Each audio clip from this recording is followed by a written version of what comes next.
جب شعبان کا مہینہ آیا تو اللہ کے پاک پیغمبر نے فرمایا لوگوں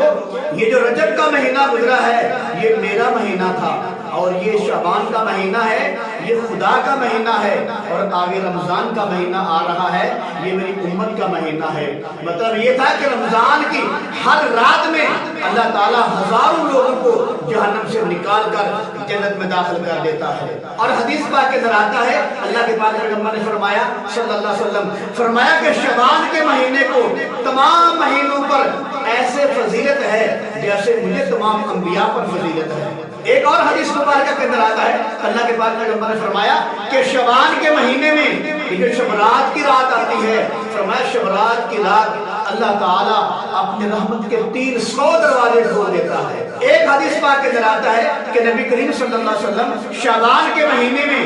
یہ جو شبرات کی رات آتی ہے اگلے دن روزہ رکھا کرتے تھے۔ ایک صحابی نے عرض کیا یا رسول اللہ صلی اللہ علیہ وسلم فداک ابی و امی میرے ماں باپ آپ پر قربان ہو آپ شبرات کی رات اگلے دن روزہ رکھتے ہیں اس کی کیا وجہ ہے؟ اللہ کے حبیب نے فرمایا کہ شبرات کی رات کو لوگوں کے اعمال اللہ کے سامنے پیش کیے جاتے ہیں اور میرا دل چاہتا ہے کہ جب میرے اعمال اللہ کے ہاں پیش کیے جائیں تو میرے عملوں کے اندر روزہ لکھا ہو۔